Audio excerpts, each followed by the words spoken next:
universe in tandem doing one thing to which. So once again, my warm welcome, who were all in the curiosity to gather and share knowledge. Today our theme is interdisciplinary literature and the topic of discussion and presentation would be literature and film. In Cultural Studies from Trust University, Bangalore. She completed her BA from Mahatma Gandhi University and her MA and PhD from University of Kerala. And her specialization is film and cinematic, and she also a net holder and skilled in 4 languages. Welcome, Vidya, ma'am. Thank you. Oh, thank you, ma'am. So let me call Ms. Ranjini, PhD research scholar, NET-NFSC of English, Ethiraj College for Women to present a paper from comparative study of Vidudhalai movie and Arundhati Roy's Broken Republic.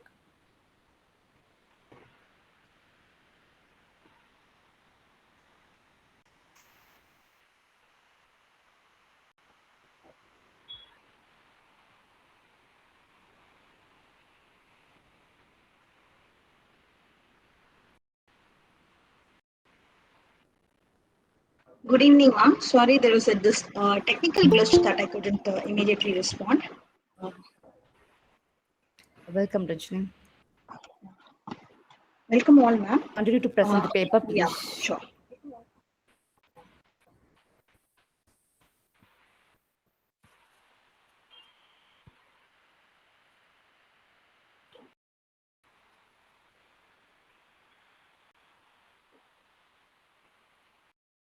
Is my screen visible for all of you, ma'am? Yes, yes, this is visible.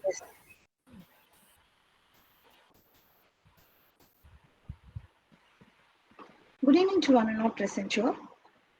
I am Ranjini G, Ph.D. research scholar from the Department of English from Ethiraj College.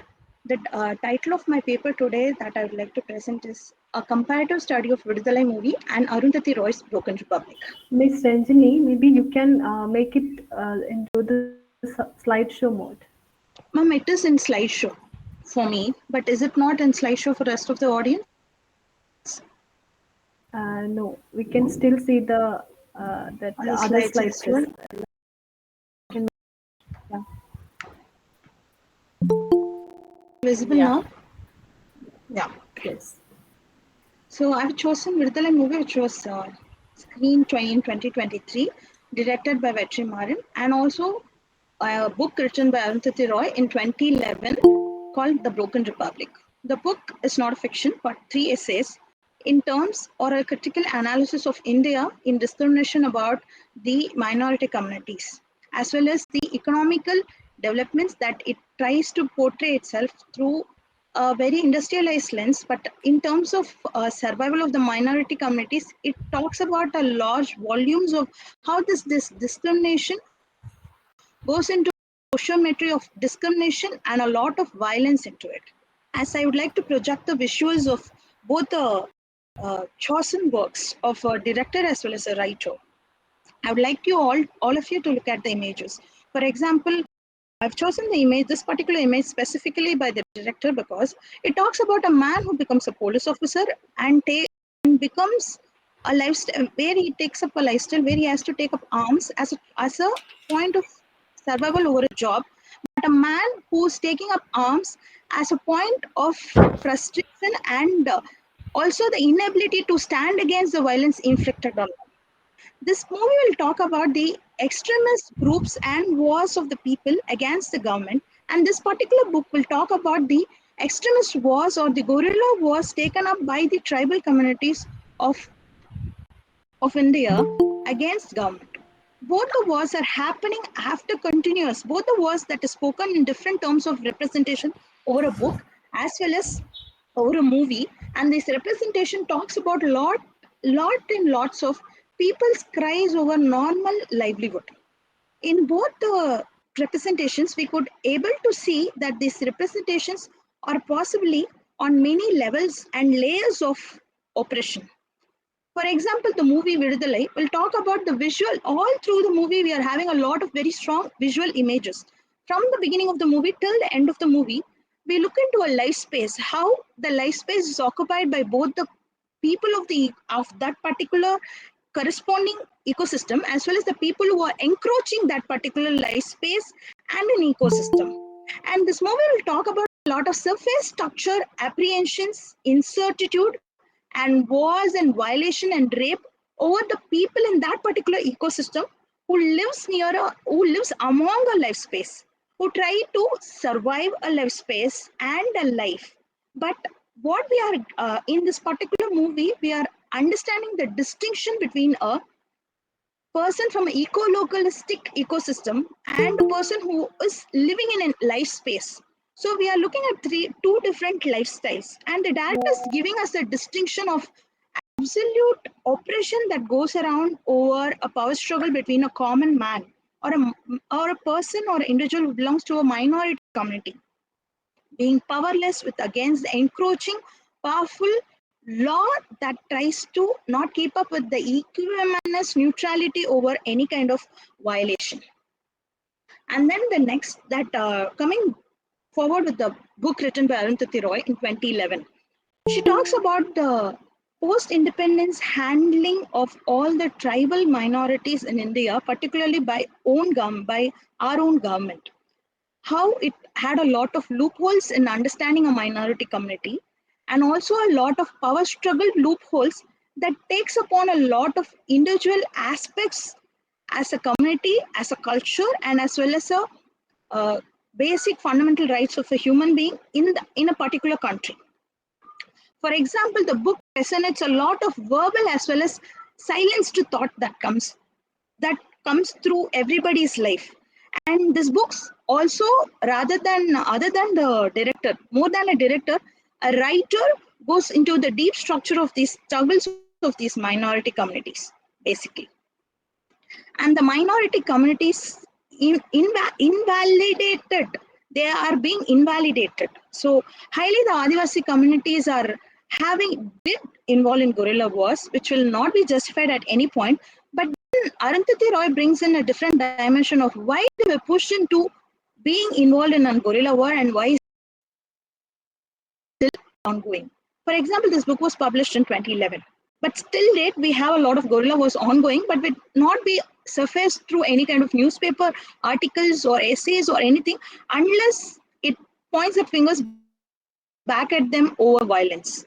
And a lot of fluid identities being deliberately brought out by Arundhati Roy with her own personal experience in living with these comrades for a particular from 2010 to 11. And these experiences give us a different doorway to understand why this war has been basically erased or why this war is still ongoing. The exploitative development in taking over in the name of taking over the economy of a country is also highlighted, and the forced migration of the Adivasi community is highlighted in such a way that how manipulatively strategic hamleting is happening about the Adivasi indigenous narratives as well as their survival also. I'd particularly make a point on two main aspects about these life spaces, because both the representation talks about a lot of life spaces throughout the movie and how these life spaces are occupied by a tribal and by a common person. So this brings a lot of differences between a person who lives in an eco-localistic environment as well as a person who tries to embrace an ecosystem through a way of life.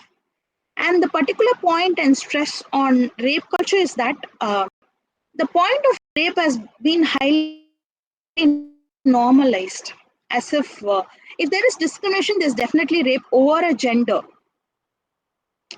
over all kinds of gender, not only women, but all kinds of gender, necessarily speaking. So these books are bringing out a lot of social horrors that we have surpassed or being very blinded of when this is exactly happening in front of the eyes. Or it's been disguised, or we can even say curtain fall, where there's a curtain fall with what we see and what's happening behind the curtain. So a lot of performances of an individual belonging to a community is being either misportrayed or influenced or forced into violations. And even a representation couldn't get into the deep layers of the reality that we try to get through Arundhati Roy. Neither the writer nor the director are placing a point where there is a space or a third space for them to communicate the point of discrimination over any kind of liberalistic ways. So both the representatives are bringing in a point of how any kind of community or a person or an individual is pushed to a brink where they are forced to take up arms. It's a choice, definitely, but then there is also a point of force enforcement that's happening throughout these both representations. And literally, and in literary point of view, how that representation is also politically manipulative when it is being narrated over a point of disbelief. For example, her particular essay about walking with the comrades talks about how these communities are actually waging war inside a life space that is Dantakaranya forest, but still they have a festival, they have a point of agriculture that they all concentrate on without having any point of industrialistic help that's happening exactly in the middle of a forest. It's also it was also very surprising for me when I went through this point of festival that they were that the tribal community were trying to conduct, participate, and live through it as to hold on to the identity of a tribal. And this point of festival and celebration was happening, having the guns over them. So that kind of visual representation and a photograph also gives us an analysis of how we might have pushed a community to such kind of war, but still a community trying to resist over it. Moving on to the next point of methodological analysis over this, both the representation. Excuse me, Ma, your thing is not moving. You're with the first still. It's with the first still. Okay.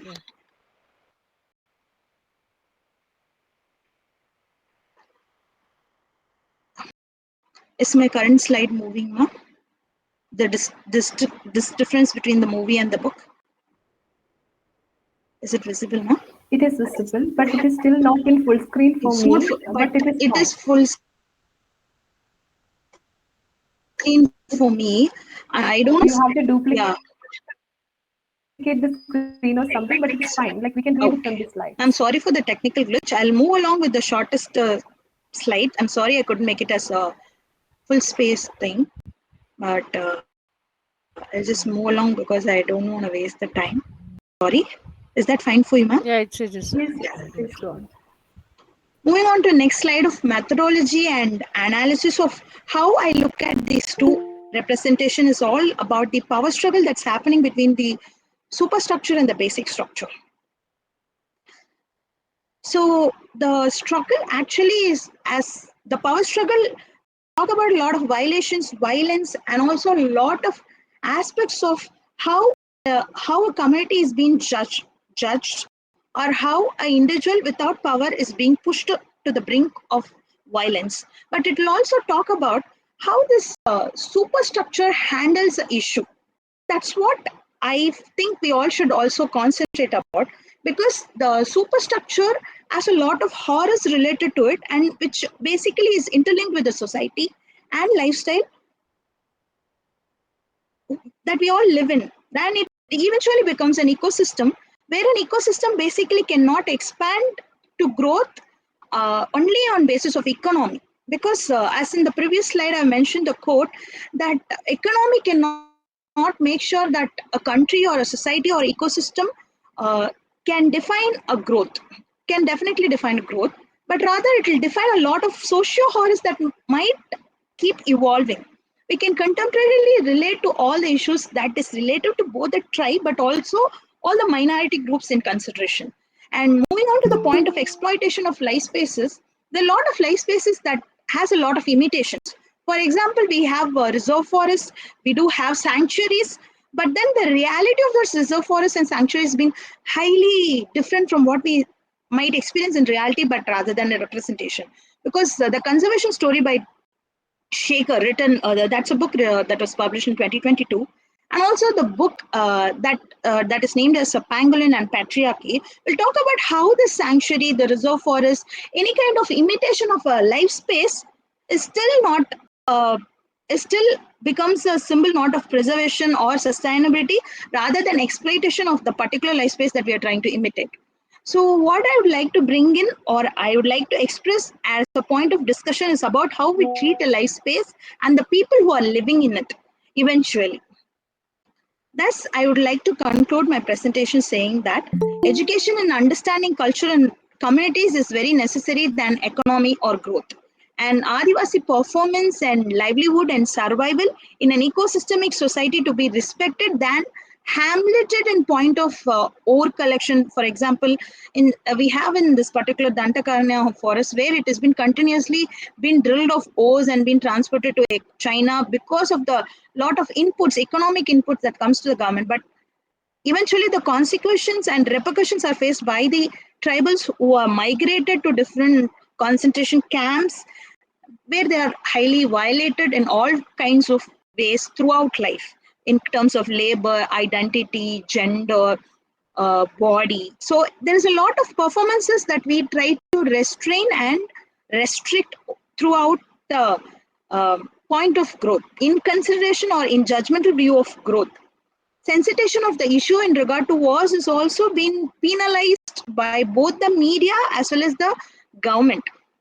But there are privileges and laws that supports any kind of minority group, but it also is necessary to understand how giving or how extending that hand of help is given to those minorities in consideration. And a specific point of autonomy over media has become that everybody gets to say something about any issue. That's liberalism truth, but also that there's a lot of misinterpretation of how is this media interventions as devoid the capitalistic influences, be devoid of any kind of influences, and to give a news particularly in genuinity rather than in terms of judgmental views. Thanks for giving me this opportunity. I thank Queen Mary's College Tandem Club for giving me this opportunity. Thank you, Ranjini. Can you, Thank you. Ranjini, can you give me the name of that paper? Some theory book. The experience of a Ph.D. scholar who comes to West Bengal to analyze elephants and their livelihood, why they are mostly constricted in an ecosystem. And he has written the book called What's Left of the Jungle, written by Nitin Shegar.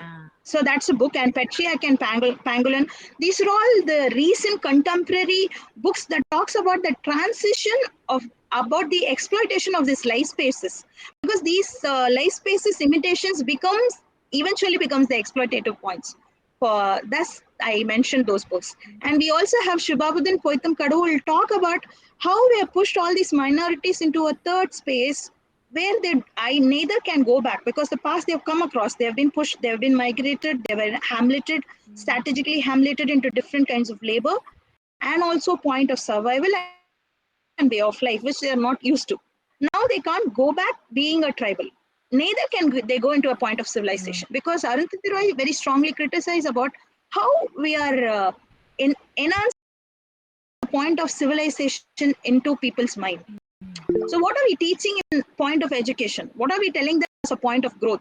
Are we telling them we should be inclusive about the ecosystem that we live in and about the people that we have and that we live together? Is there any kind of tolerance level that we are preaching through education? That's a real question that Arundhati Roy actually talks about, actually conveys through that book, and which is actually still contemporarily relative. Any other questions, ma'am? There are some questions for you on the box. Please Yes, look up. thank you, Preeti ma'am, for putting this, putting the name of the book. That's exactly that. And Joshua Nyanaselvam asked me, are tribal minorities? In truth, in reality, they are not.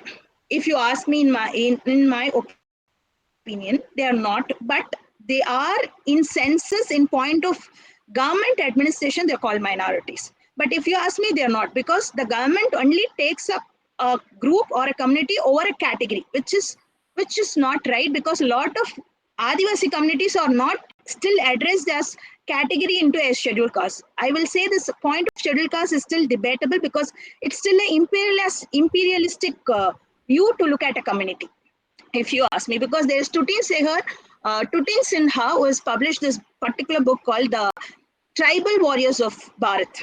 You should all look at that. We should all actually look at that kind of, read that kind of book to understand the basic of those insurgents was even before colonization, and several stories of invasions, continuous displacements, how these Adivasi communities have survived those kind of social horrors as well as displacement horrors. So that's a very, very sensitive issue that we all must look into. Any other questions? How exactly did you compare the book and the film? What did you use did you use the whatever Arundhati Roy has said in her book to read the film?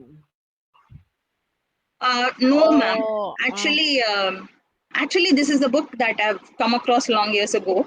But then when I looked at the movie, it will talk about how even the director has dealt with this particular. This movie also begins with this process called Operation Green Hunt is something that is being discussed in reality by Arundhati Roy. Truthfully, about in regard to these guerrilla wars that not only happens in this particular Dante da Karanya forest, but also in all parts of India. Exactly. Even Mira Baby is one of the movements that happened in 2014. Teresa Rahman has written about it, but the director talks about the same aspect, Operation Ghost Hunt. It is the same issue that both the director and the writer is addressed to. But the writer has a very realistic point of view. What she is representing is a reality. What the director might have written, because the script written by a director from inspired book of Jaymohan's book. So Tunaivan, that's a short story that from here he took its inputs. yes. So this is something that why I also mentioned that the director has a surface structure, but the writer has a deep structure is the reason because not only because Arundhati Roy went in along with the comrades, but also still the point of reality hasn't changed even after the transition of a decade after the book was published. The book that I'm discussing is in 2011. That movie that I'm discussing is 2023. But still it is relatable. And still it's happening in the country. That how sensitized are we about it? Because we are talking about a representation through a book decade ago, but a representation of a movie at the moment in the contemporary time, and still the transition is not progress to any kind of solution to any kind of community, basically community or an individual. It is an individual covert discrimination, definitely. It's resistance, basically, that goes on. Because I am a research scholar, this is when we are discussing about something. Let's say I'm from Tamil Nadu, so we have Kadar community, Adivasi communities. We do have Irulas, Panikas from Uti, bioregion. I'm talking about a bioregion. So let's take up for Tora communities. They are well developed in consideration to other kind of communities, Adivasi communities specifically. But if you go to a Tora and ask him, what is your point of resistance over what's happening? And then a Toda basically says that he doesn't get the land. He says he got 5 acres land, but that 5 acres land is not fertile.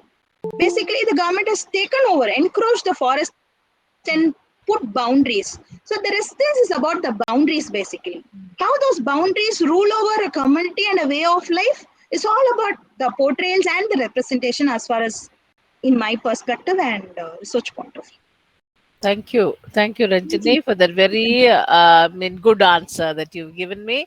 I mean, you've answered. I wanted you to bring out actually speaking these things, because we are a whole lot of research scholars listening. There are some of who are learning, and I think you should have made it very clear, like how this is what we wanted, where the interdisciplinarity comes in, right? Yeah. Yeah. Thank you so much. I particularly did not choose eco-criticism to have a methodology of to analytic methodology specifically because eventually when we are talking about a life space, it's an eco-critical point of view. Yeah. But then I want to talk about eco-localistic encroachment that's happening to a life space, to an ecosystem.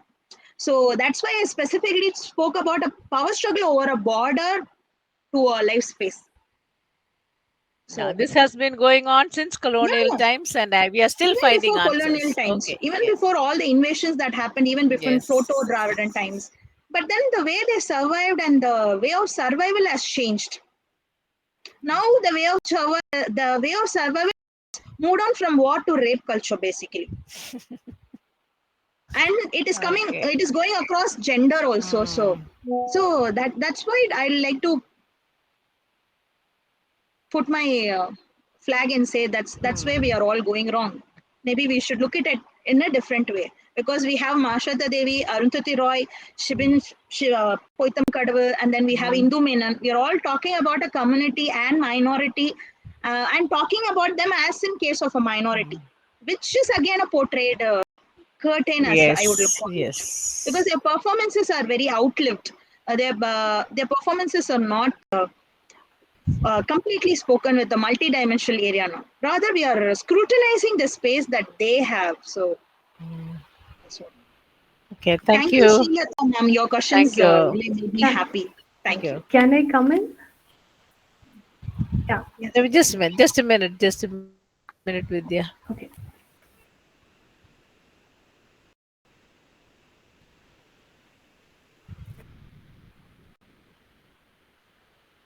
Who is Satyapriya or Maria Preeti? Can the other person? Ah, yes. Can the other person come in? Yes, ma'am.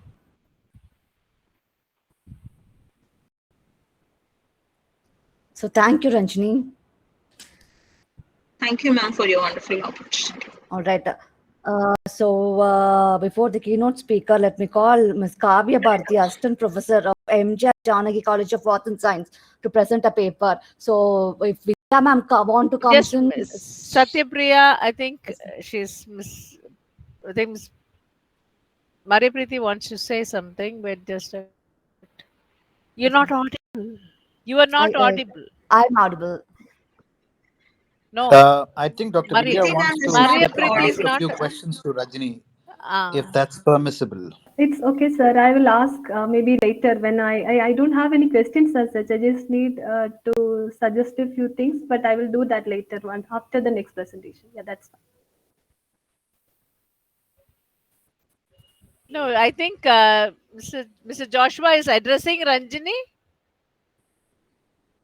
No, I think Dr. Vidya wanted to respond to Ranjini, but then Okay, yes, I think she could respond at a later point in time. okay.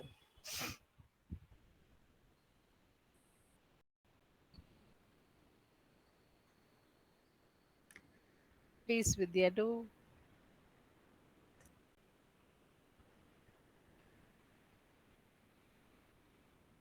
So Vidya ma'am, please carry on. No, we can have the next presentation, and after that, I will ask my questions and I'll give my suggestions. Okay, ma'am. Okay, so let me call Kavya Bharathi, Assistant Professor, MGR Janaki College of Arts and Science, to present a paper. A very good evening. Am I audible? I think I'm audible. Yes, Yeah. you are audible. I will just present my screen now.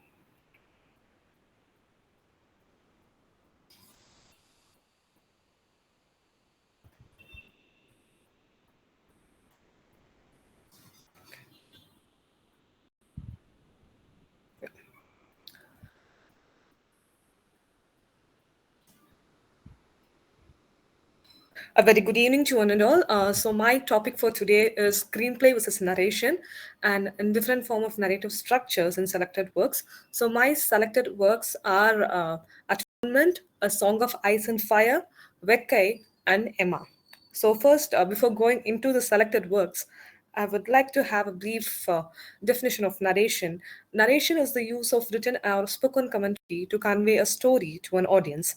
And narration is conveyed by a narrator, specific person who is a specific person, or an unspecified literary voice developed by the creator to the story to deliver information to the audience, and particularly about the plot, which is the series of events. So here I have put up three usual form of narrative structures, which is linear, where Excuse me, the Kavya, your presentation is not visible. At least for me, it is not visible. I don't know about others. okay, I'm sharing the screen and it is full screen for me. Ah, yeah, now it is Ah, visible. right. Yes. Okay. Can you please check if my mouse pointer is moving so that I can just confirm that you're just seeing what I see? Yes, Okay, yes, it is. okay, Yes. okay. Thank you so much.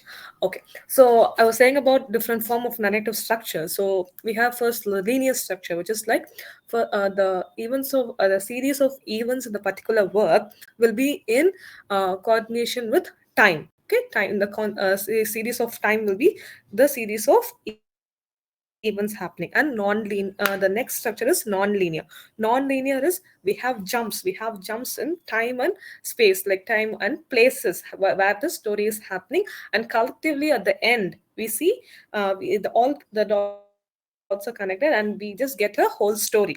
And then interactive narrative structure, we get to know the story with interactions. Say we have an interaction or an interview happening, and in that interview between the interviewer and the person who's being interviewed, we get to know the story as a conversation.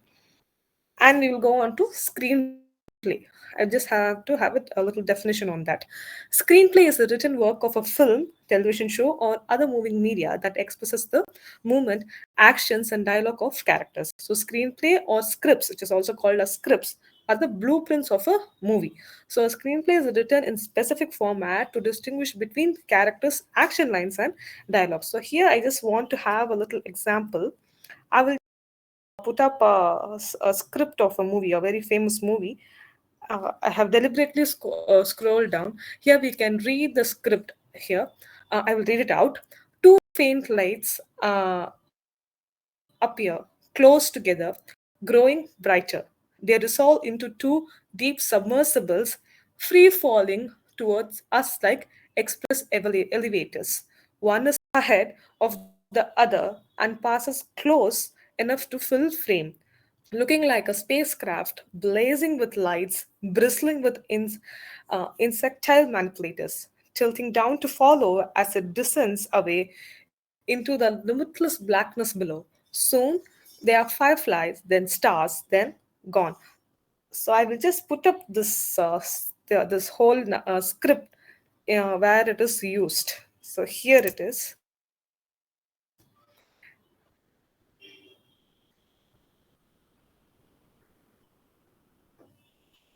This is blackness.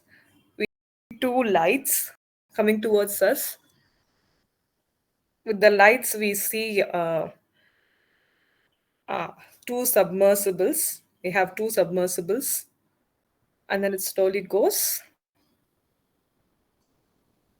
and then out. Okay, so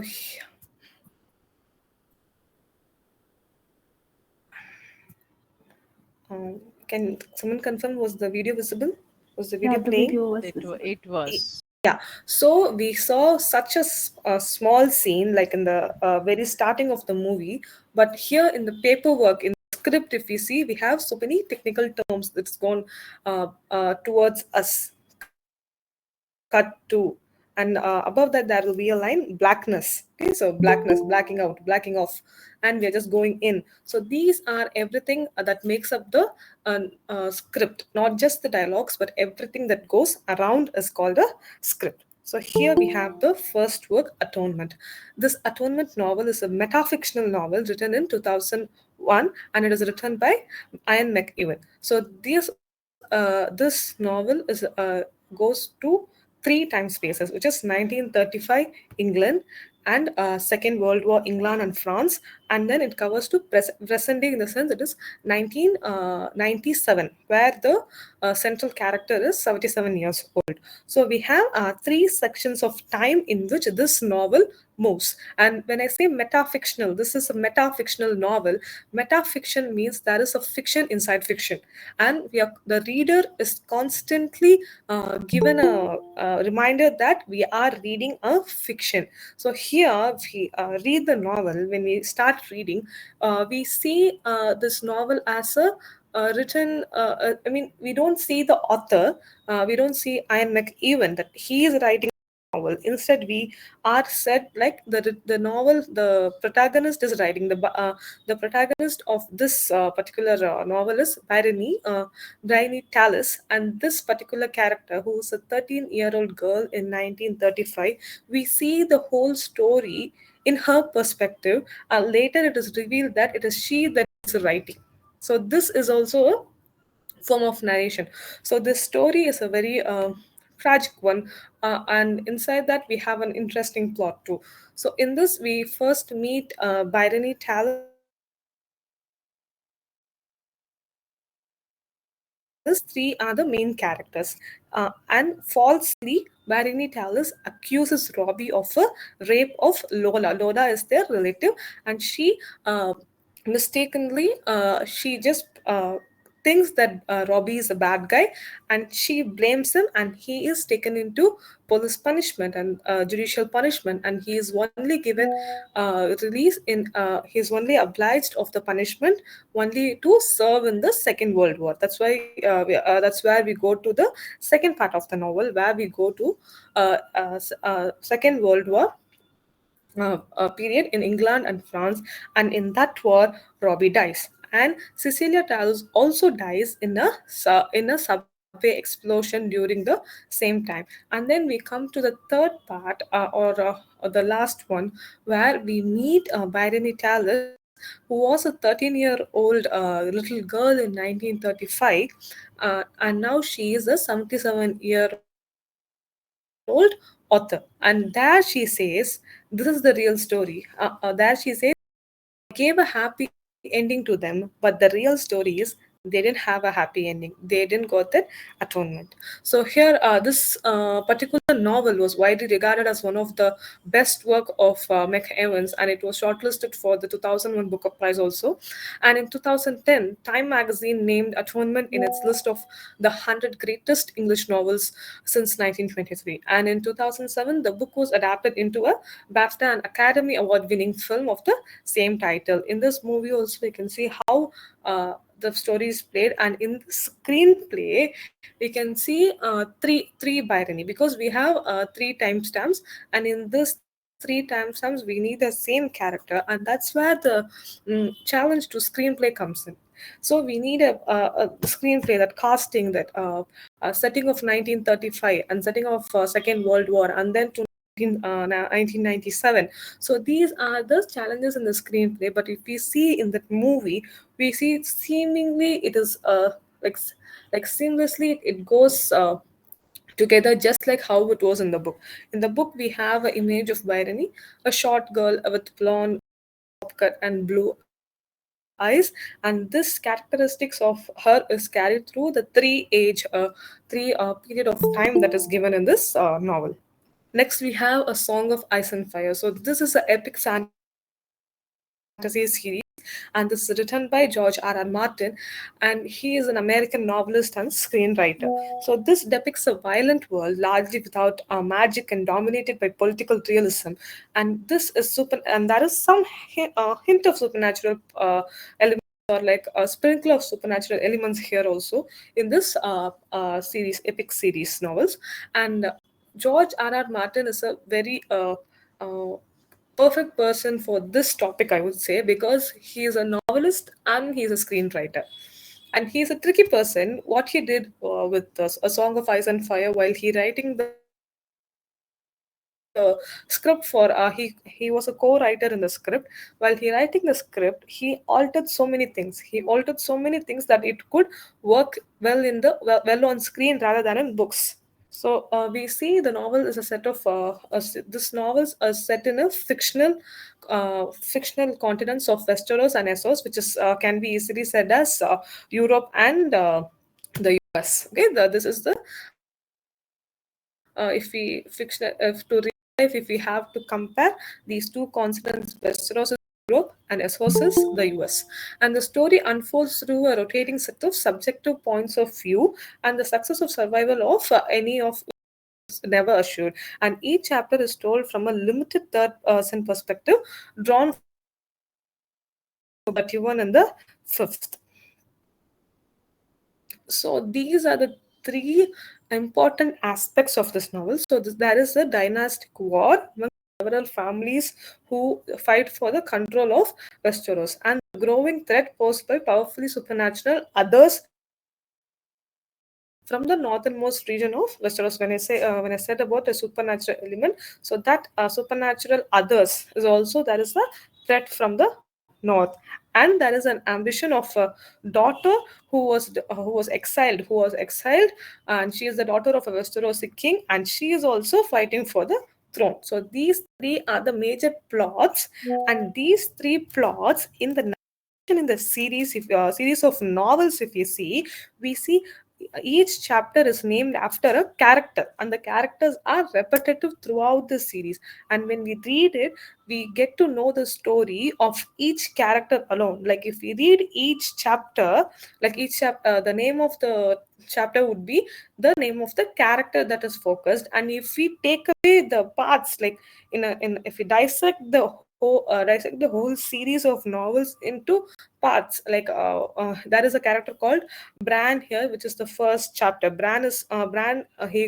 is the one who's like very small in the first series, and he grows to 31 years of age in the fifth one. So if we go on to the him, his story can alone be taken out as a whole story, like a biographical story, because we can take that particular character out, because this is a complex collection of characters that is telling us the story.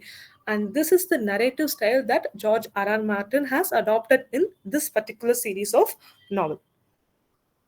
Okay, so this novels were taken into a television show which is titled as Game of Thrones.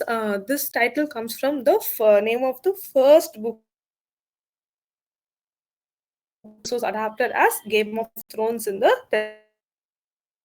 television series. And this Game of Thrones is an American fantasy drama television series directed by David Benioff and D.B. Wesses for HBO. And this is an adaptation of this. And George R.R. Martin also was a co-writer in getting it. And this cast, when we took it from novel to script, to the screenplay, we see so many challenges here, because this is happening somewhere in medieval period where there is no technology, where there is no televisions and no communication. And that period of time, we see a continent full of people fighting for one throne. So this is this major setting of this particular series, and this screenplay is just apt, because we see everything right. The costumes are good, the cast is exceptionally perfect for each character. And also, since the series were a long one, like it spanned to 10 years, we saw the characters growing, and with the help of some CGI and some makeup tricks, we were able to see the characters grow without replacing the cast members. The particular actor who played the small age boy, he grew up tall, and he grew up so that we can assume him seamlessly as a older person also in this series. So this span of time in television series is also a boon to the screenplay, where we can add realistic stuff, and we can do justice to the novel which is inspired from. So next, we have Vekai by Pumani, and this novel was written in the year 1982. And this novel, the author Pumani is a 2014 Sahitya Academy Award winner, and he won that award for his novel Anjanadi, and which is the experience of the impact of caste dominance on pride. So here in this particular novel, we see Chidambaram and Sanagi are the only two characters in the novel. If we see only two characters, and who have names, and the other characters are just identified by relationships such as father, grandfather, and others like brother, and in Tamil we say Anna, Appa, Ayya. Only these are the character names. If you read the novel, we will get to know an image of who's the Anna, who's the Appa, and who's the Ayya. But when here this particular novel talks about how people are suppressed in the rural areas, and how we have social discrimination, and how education is very important in every rural area. anytime. Even now we need education, and even few decades earlier we need education, and even before that we need education to sustain in this world. So this novel was taken, was adapted into a movie called Asuran, and this here we have Asuran.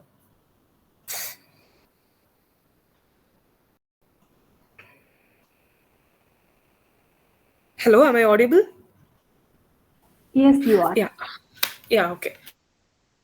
Thank you. So this movie Yes, was, you are. this novel was adapted into a movie called Asuran, and here, if you see there are multiple changes from the book to this screen. Like what we read in the pages were altered to fit into a movie screen, because uh, a movie is cannot exactly represent a book, or exactly the events that are portrayed in the book. And here we have this particular movie was directed by Vetrimaran, and that was an interesting fact, or interesting thing he said in this audio launch of the movie. He said, if you like the movie, congratulate the author Pumani, and if you hate the movie, take it on me, because I wrote it to screen. So he's and this expression that he gave in this audio launch was very much true to any movie or any television show that is adopted from a very touching, or very critically appealed work of art, like that, a novel or a novella. So when that is adapted, and because all these books that is adapted into a movie are already critically acclaimed. The books as books are have done so well, and that is why they are adapted into movies. And when Vetrimaran said this, like, if you don't like the movie, take it on me, because I wrote the screenplay. So conducting the essence of the novel to movie is solely on the screenplay. And I guess Asuran was such an example. All the elements that was needed for a movie were organically injected into this screenplay without spoiling the essence of the novel. And we have the very famous uh, dialogue also, which gives a one line, or like a strong message to everybody who was watching the movie. Like, if you have money, the oppressing people will get it from you, and if you have land, they will beat you off and they will get it from you. They will make you sign the papers and they will get it from you. But only if you study, you can withstand this oppression, and you can grow beyond this oppression. So this was the core message that was said in the novella by Pumani, and this was also the same dialogue, and that withstood even after watching the movie, or even after weeks of watching the movie, was this particular dialogue, and this message was strongly given in this novel and movie. So this was also can be said as a very good adaptation of a novella to movie.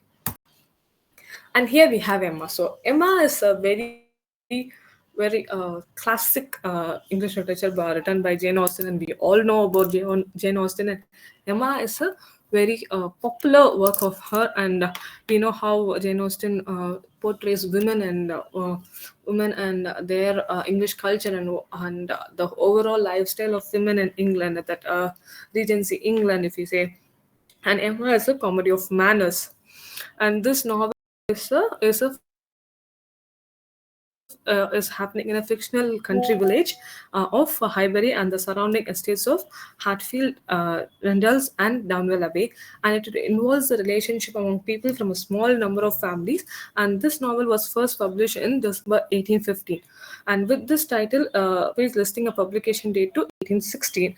And we have Jane Austen was like the very first most successful English writer in the 19th century, and she depicts the whole idea of 19th century England in her novels, in each novel.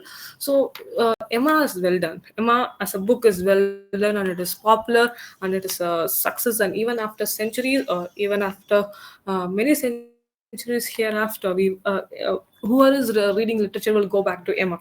So here, if you see, on screen we have six adaptations of this particular novel, and in this three were mini television series and three were movies. So Emma is considered a revolutionary work and through its form and technique, and it was an experiment not undertaken by previous novelists, and that is seen through the protagonist mind. So this unconventional form of narration in Emma was the main reason that it was able to be made into a mini television series, a movie, and also multiple times.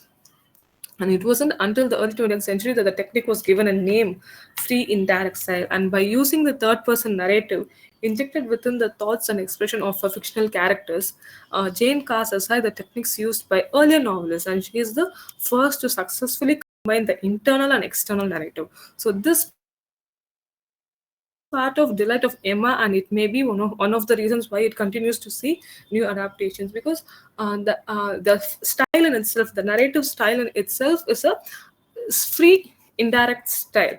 So there can be many perceptions to it, and that is also like seen in multiple adaptations of Emma. And this is something new. This was something path-breaking in in her period. In 19th century, nobody wrote like her. And even now, if you see this free indirect style, can go somewhere cannot be exceptionally written well, but she did it centuries ago. So that's why Emma is exceptional, and Emma can be made into several versions also. This is Emma is not just a single story. From there, we can have branches and branches of stories and TV adaptations. So if you see, the first one was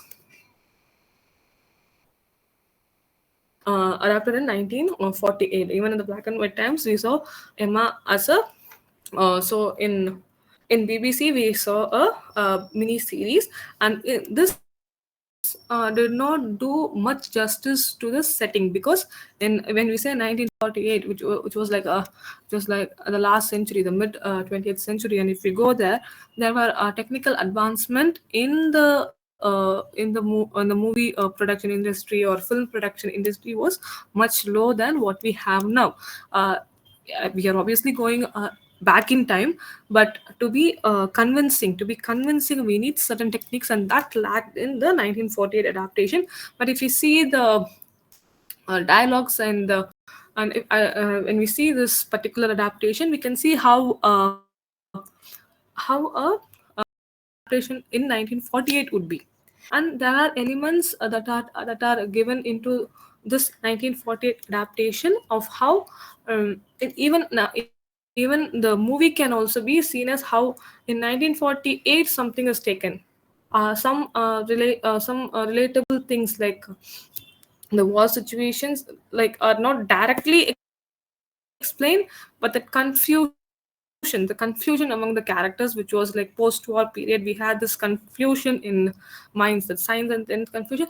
There she tends to have some kind of confusions, like she says, I don't want to marry. Emma always says, I don't want to marry, I'm interested in matchmaking. She doesn't say it clearly, but that's what about her character is. So this were relatable in 1948 much. And in 1996, again, a version of Emma was taken with Gwen Paltrow. Gwen Paltrow is an exceptional actress. She is also seen in Iron Man series. She is the love interest of Iron Man. She plays the love interest of Iron Man. And if you see, Gwyneth Paltrow also portrays Emma exceptionally well. And that age, like if we say the last decade of 20th century,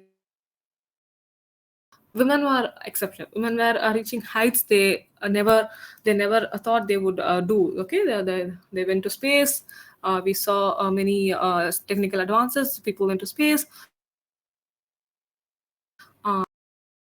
Emma made so much sense, and Emma is such a novel, and it has such a narrative style.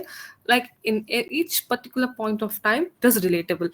And we have the latest adaptation, which was in 2020, and this was starring Anya Taylor-Joy, and this for my understanding of reading Emma and then watching Emma, these three versions, if I see, the 2020 version was exceptionally perfect because uh, in 2020 we had the technological advancement that is like the CGI to bring back 19th century England, that are lush green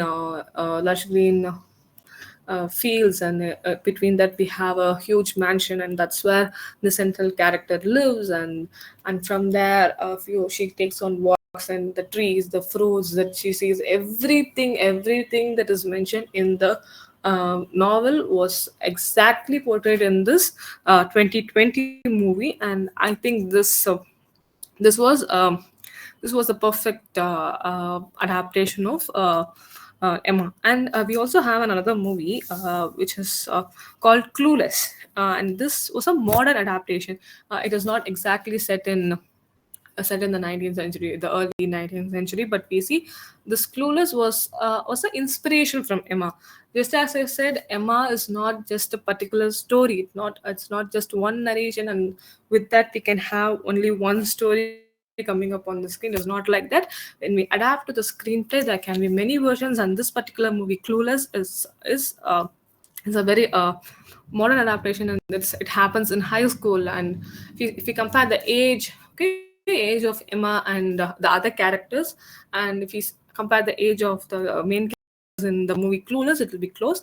And these confusions they have, these things exclusive for girls they have, it is quite the same, and it is a very modern adaptation of this film.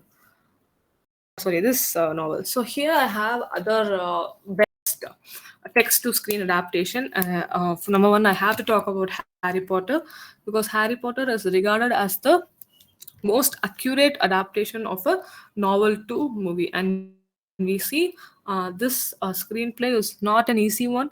We need sorry we need flying candles, we need flying broomsticks, we need a toll, we need crazy animals, we need dogs with three heads, we need a buckbeak. So all these that was just as said in the narration of Harry Potter, the narrative style and everything was perfectly conducted to the screen. And Harry Potter is one such amazing adaptation, and anyone who's reading about making adaptations would go back to Harry Potter anytime. And Bridgerton series is by a is by Netflix, and this Bridgerton series is also set in the Regency era. And this Bridgerton is based on the books by Julia Quinn, and the first book is called Duke and I, and that's how the series follow. This Bridgerton is an ongoing television series. If you see the series, we again have so many things that are adapted into making this series. If we go back historically, the Regency era is where we have Queen Charlotte and King George. Okay, so King George has mental disabilities, and we also have a very interesting fact about Queen Charlotte. She had African ancestry. Like, she had the curly hair, she had that broad, big nose and everything. If we see her portrait, also we see that she might be of she is an Austrian aristocrat, but she may have African roots. So this historical aspect, it is not deliberately mentioned in Bridgerton, but when it is done into a series in the Regency era, we see amalgamation of culture and races in the cast. We see an African playing a landlord in the Regency era. So this is not a exact adaptation, I would say, but when we see the amalgamation of what could exactly work now in 2023 or 22, and how this novel by Julia Quinn, the series of novel by Julia Quinn, how it can be made. The screenplay has room for so many opportunities to bring out on the screen, even in the cast, the costume, and everything. So if you see there, we can see how diverse the cast is. We have black people, have Egyptians, we have Irish people, and we have Italians who are playing so many parts in this particular series. And then we have, and then we'll move on to the next example, The Notebook. The Notebook is an amazing, heart-touching story. Even if we read, we can't finish the book without weeping, and it's the same for the movie also. And even there, we have this narrative style of metafiction. Like we are reading a story, and when I said in the first slide with the narration examples, there were I said interactive style of narration. The Notebook is like an interactive style of narration. We have an old woman and an old man.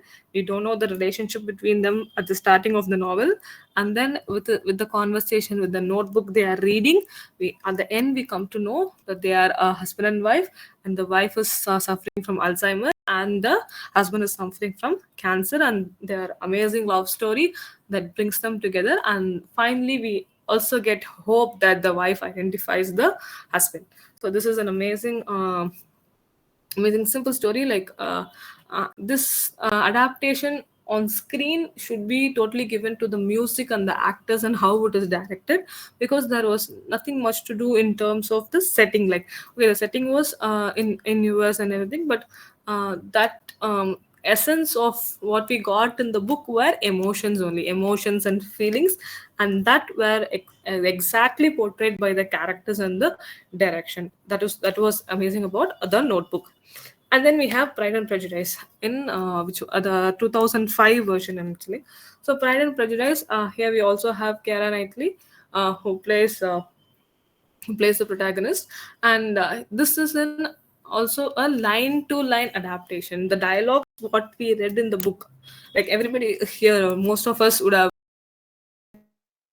Prejudice in our UG or PG days, and if we have read that, and if we go back to that while watching the movie, line by line, we have the dialogues being transferred to the screen. So this is also an amazing adaptation, and the minor, very minor details like the hero touching the hands of the heroine, the protagonist, like even how it is not a gentleman thing to touch a bag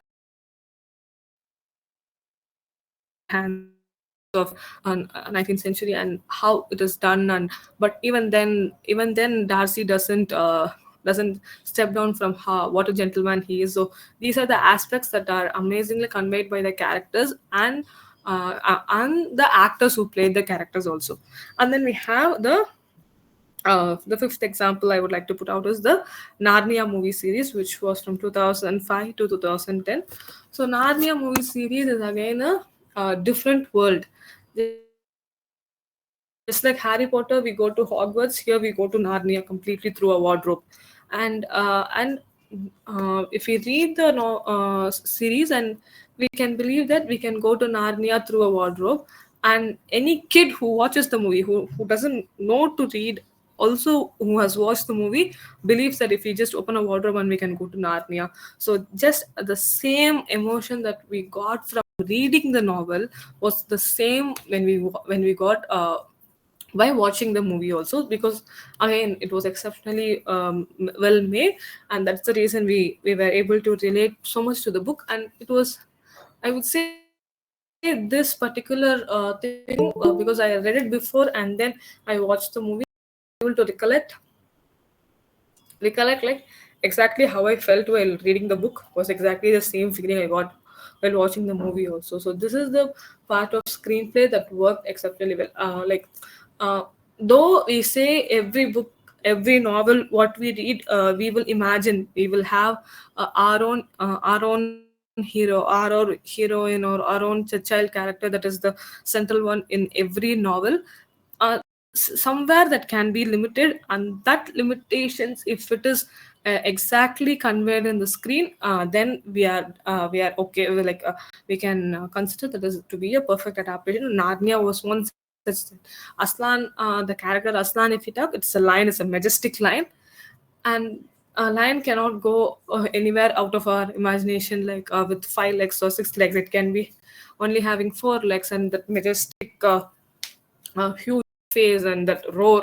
Okay, so these were the reasons why it was exactly the same while reading the book and exactly what we saw in the movie screens also.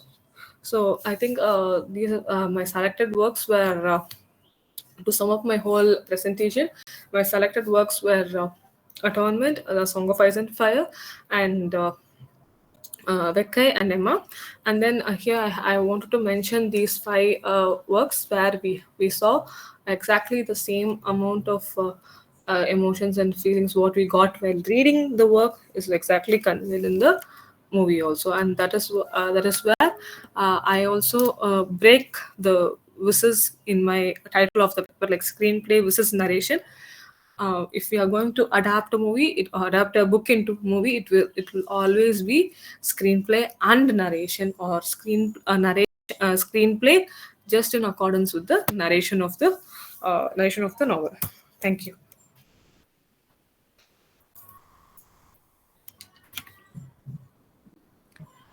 Thank you, Kavya, for your amazing presentation. Let me have the privilege to call Vidya ma'am to deliver her views and insights into the presenters. Am I audible? Yes, audible, Yeah, ma'am. thank you. So, as we have short on time, I will quickly share my comments on both the presentations, and then I'll move to my presentation. I don't have a presentation. I'll just share whatever I have in my mind regarding literature and film studies. So both the presentations were very interesting, and I will start with Ranjini's presentation. So Ms. Ranjini has presented about she has presented a comparison between the film Vidudhalai and I think Vidudhalai Part 1. That's the film she is talking about. The film released in 2023, and she was comparing that with Broken Republic. So the topic is very interesting, but I have a few suggestions on that. See, when you compare these texts, like one is a film, which is a fictional film, even though the film is based on real events, I don't know whether it is, but I don't think it is. But still, even if it is based on real events, it is not a documentary. It is a feature film, which is a fiction. And then the other text you have chosen is a collection of essays, which is non-fiction. So when we compare these kind of texts, like two different disciplines and two different genres, you should be able to establish a connection between these two texts. For that, you can definitely use some theories and not just a thematic analysis, because there will be articles, there will be newspaper articles written on tribal issues and subaltern representation, or maybe tribal resistance and all, and there will be novels written on that, poems written on that, dramas written on that. But what is the connection? How will you connect these texts together? So for that, one thing you can do is using theoretical framework, which will actually inform us about this connection. I think you have mentioned basic structure and superstructure, but I assume you mean base structure and superstructure, the base structure and superstructure. But you could have actually made it more clear in your presentation how which one is base and which one is superstructure. For example, I just give you a suggestion. See, since you are looking at the base structure and superstructure, you could have seen how the labor relations, that land issues, and all these things. These are the base structure that is forming the foundation. That is the reason for all these issues, like whether it is representation or misrepresentation, political and cultural issues happening in that particular scenario. That is the base structure, and how it is represented through art, other like cultural representation, that is the superstructure. So in that place you could have placed the film, because the film is actually an artistic representation of the reality. So then you could have used that Marxist theory to further your research. So that's one comment I have. And then another thing, I think we have this issue, like whenever we talk about films, we are looking at that films also as like literary text. Should use film theory to analyze film text. It's not just about the narrative aspect, but but we should see where like about we should talk about the editing, we should talk about the film narrative, we should also talk about the cinematographic aspects, and then what kind of representation, what is being foregrounded and what is being silenced, and what is visible and what is invisible, and all these things. I think I have my talk will be addressing these things, but otherwise that presentation was, the paper is actually very insightful. I think you can rework and maybe add more theory to that and make it more like a proper research paper. Yeah, thank you. And then Thank you, ma'am. Miss Kavya Bharati's presentation, and it was about the narrative theory, and how screenplays can be considered as Yes. literature, and the connection between films and literature in that context. And Miss Kavya was using these examples from films Atonement, and then Emma, Asuran, and Game of Thrones, right? Game of Thrones is not a film, but it's still like as a visual text. And so I think my presentation is going to start from that point Miss Kavya stopped. But I don't have any other suggestion, but the only one suggestion I have, you could have focused more on that specific aspects of a narrative theory, and you could have selected instances from these films to make your point than talking a lot about these films. This was a very informative session, obviously, and it was very descriptive. But since it is a research paper, since you're writing a research paper, I think you can actually make it more focused on some specific aspects which you want to highlight. Sure, ma'am. Thank you, ma'am. Thank you Yeah. for the feedback. Yeah, so that's where I start my presentation. So I would like to talk about literature and film studies, but I have given another subtitle to that. That is from textuality to visuality. When I was told about this symposium, the topic I got was literature and film studies. So I added the subtitles from textuality to visuality, and to study more about that relationship between literature and cinema. So, as we all know, the relationship between cinema and literature is complex, and it is multifaceted. And both are forms of storytelling, and both are forms of artistic and cultural expression. As Miss Kavya and Miss Ranjini has already have already presented, and see, these two art forms, they have influenced and interacted with each other in various ways. The first way in which this connection made, we always think first about the adaptation, which is already discussed, so I'm not spending a lot of time on that. But there are a lot of literary works, like many classics, contemporary novels, movies. And so what happens? So we know that it is adapted. Then we have to think what happens when one literary text is adapted to a movie. A kind of interpretation is happening within that narrative. So that is also something Miss Kavya has already presented. When a literary work is adapted into a film, it undergoes an interpretation by the filmmakers. Okay, so they make a creative choice, some creative choices to visualize the story, the characters, the settings, and themes. Sometimes this visualization will be totally different from the visualization of that literary author, the writer who wrote that. And that's why we have like Mahabharata, Ramayana, and Shakespearean plays, and Frankenstein and Dracula, and all these texts were actually in some films they are a kind of revisiting is happening. So the story will be told from a totally different perspective, and then so that's something we need to keep in our mind when we see this adaptation. So what kind of interpretation is going into that films? Then the second thing I would like to point out is the imagination, the role of imagination. Literature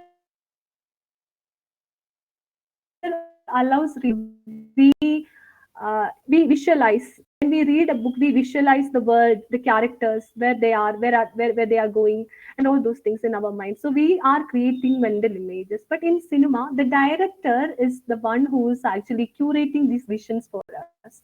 So the director's vision is actually bringing those visuals into life in the film. So our mental images would be much limited when we watch a film. So that's another thing. And then like literature is adapted to films, so, there are films that talk about literature, so there is that kind of a relationship is also there, and where literature itself may become a subject in this film. some movies explore the lives of authors, screenwriters, or some historical events, some literary periods, and some films are there on films. So all these things are something that inform us about that relationship between literature and film studies. So all these information, I'm like, all these things are coming when we look at film text, okay, and literature like literary text as books as text and cinema films as text. And then we can also consider original screenplays, as Miss Kavya pointed out, as literature. So in that section, like when we look at literature and cinema as text, artistic text, cultural text, see, they have a very symbiotic relationship which influencing and inspiring. But now in my presentation, in my talk, I would like to bring that to another realm, which is textuality to visuality. So I would like to quote one cultural theorist whose name is Nicholas Misov. And so I quote, Nicholas Misov says, I quote, "The disjunctured and fragmented culture that we call postmodernism is best imagined and understood visually, just as the 19th century was classically represented in the newspaper and the novel." So, what he's stating in his book, Introduction to Visual Culture, is that the 19th century was the period of textuality, and the 20th century is a period of visuality. Now we are in the 21st century, which is more into visuality than textuality.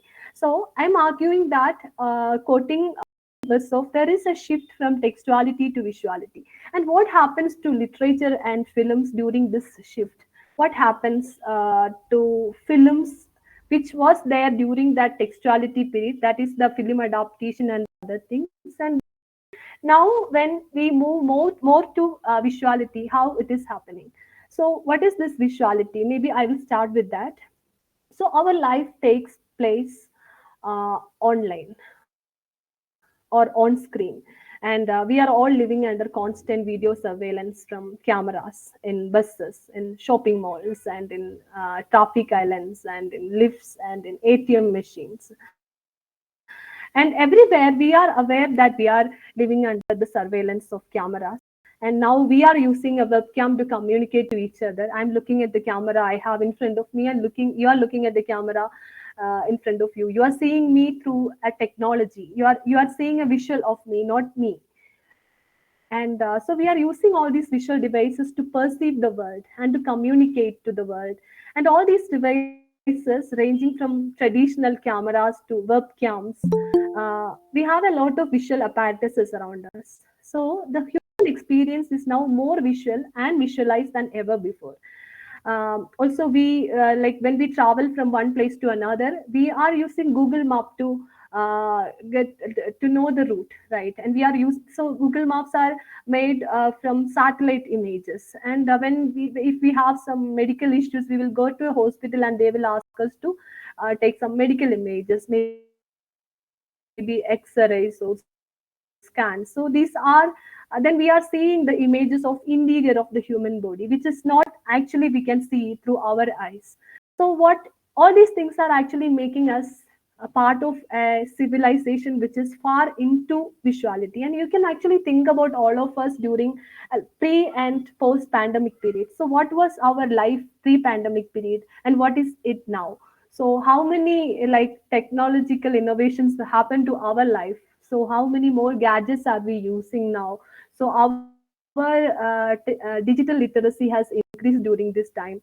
If you are not learning these things, then you will be like outdated, right? So we won't be able to understand the world that much if we are not aware of these things. So there is obviously a transition from textuality to visuality in the realm of communication and cultural expression. And this transition refers to a shift from predominantly text-based culture to one that increasingly relies on visual elements for communication, for entertainment, and even for meaning making. So these things are driven by advancements in technology, changes in media consumption habits, and the increasing prominence of visual media in our daily lives.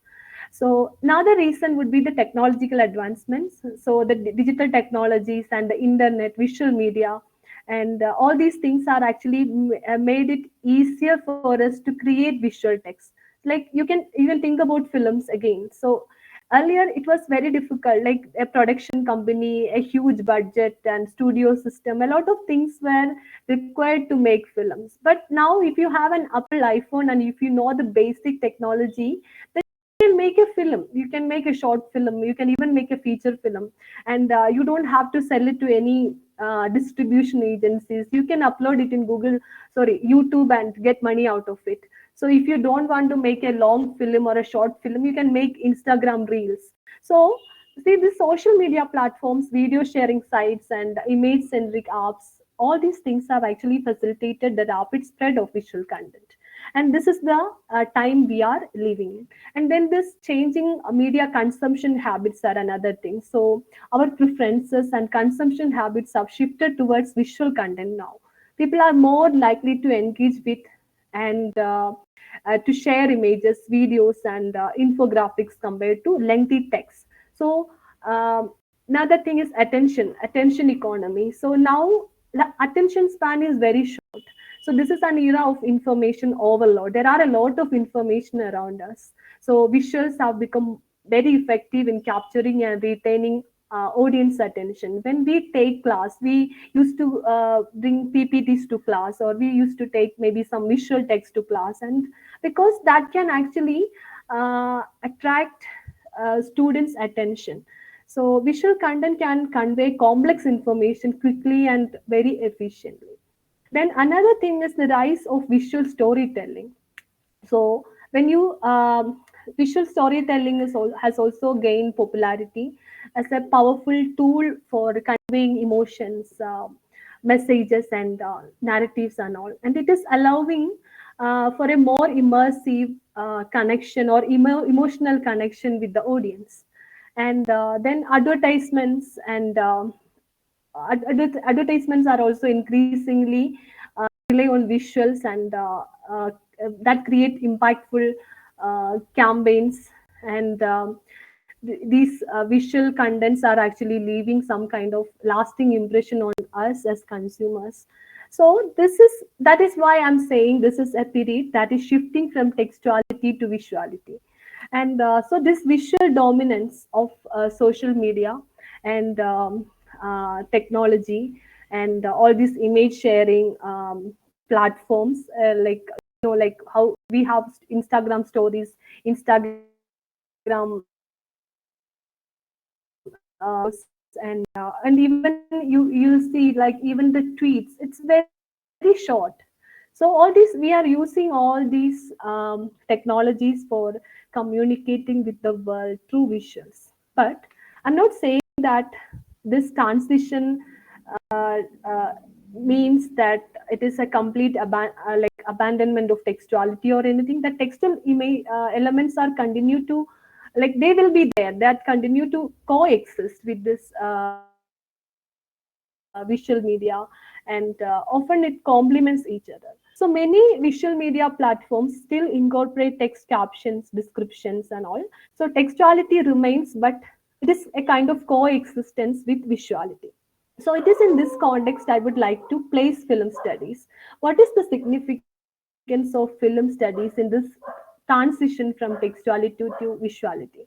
So there are many other visual texts as well. See, photographs are there, selfies are there, advertisements are there. But I would like to focus more on films because it has survived that 19th century, from the 19th century to 20th century to, not from 19th century, but maybe early 19th century to 20th century to 21st century. So, um, so why should we study films as a discipline? That's what I'm going to talk about now. So films as a discipline, it can be considered as a discipline and it can also be considered as a medium. And film studies is about the nature, function, and value of the film. And there is a range of critical approaches and conceptual tools to study films. And also, these films sometimes challenge, complicate, and broaden these all these critical approaches, and sometimes it will not fit into any of these critical approaches. That is the beauty of film, because it is ever changing, it is accommodating all the changes, all the needs of the society, and changing itself to fit into that. So for example, when we look at Hollywood, so we think that Hollywood is a monolith of immense power that set the terms and conditions of filmmaking, and it is actually received worldwide. And Hollywood films are, they have presented themselves as cinema for all, and universal appeal and all the other things. But if we closely observe Hollywood films, we can see that racism, Islamophobia, and Orientalism and sexism, all these things embedded in Hollywood films, and we consume that. But if we study film studies, I think we will be able to see what we are consuming. Still, we will watch films, but we will be more conscious about what kind of meaning we are deducting from these films. And also another interesting fact about films is this: most popular films were the least innovative films, and the most innovative films are the least popular films. For example, like I don't know how many of you have heard about Sergei Eisenstein and Pedro Almodovar, or Ritwik Ghatak, G. Aravindan, and then there are Italian filmmakers who actually experimented with Japanese filmmakers, Akira Kurosawa. So these filmmakers, they were actually using innovative techniques to play with films, maybe to uh, communicate through films. But these their films were not watched by a lot of people. We still call it art films, art house films, and we will watch only, like, these films are watched only in festival circles and all. But the most popular films are the most sexist films. They are very patriarchal, they are very racist, they are very casteist, very brahminical. So but still we enjoy that. So that is another reason why we should study films. So another approach towards film in film studies is how the film is interpreted and how the films are perceived. So cinema, despite the new and competing media technologies, cinema experience is still extremely popular. Like we know, like during the COVID, a lot of theaters, most of the theaters were closed. But what happened to cinema? Cinema survived, right? Then what happened? The rise of internet, mobile phones, and platforms like YouTube and Netflix and Hotstar. So we were watching films. So we watch films from anywhere. Like we watch films on now we watch films in buses, in trains, in parks, in our kitchen while cooking, and we watch films in our bed. We are carrying films with us. So film survived a lot of challenges. Cinema has survived a lot of challenges, and we still surrender to the pleasures of cinema and find it an unmatching, amazing experience. And what is this fascinating thing about this medium? And why should we study films? Again, I'm coming back to that question. So studying how films are constructed and how they affect us will tell a lot of things about cinema as a cultural product and as an ever changing industry. These are the two things. So films as text we already discussed, and now you have to look at films as cultural products and industry. So the cultural production is happening because it has economic reasons, and that economic aspects and cultural aspects are contributing to the political aspects of cinema. And so how this cultural production is happening, and how the economic base of films flourishing, actually this is differing from each nation to nation. And also we can see the same films, same discipline of film can challenge or like our understanding of the world around us. So film theory is actually influenced by political and cultural theory. And traditional film theory was focusing more on psychoanalysis, structuralism, semiotics, and Marxism, which was called grand theory. And in a later period, uh, many theoreticians uh, argued that it is time to move away from this grand theory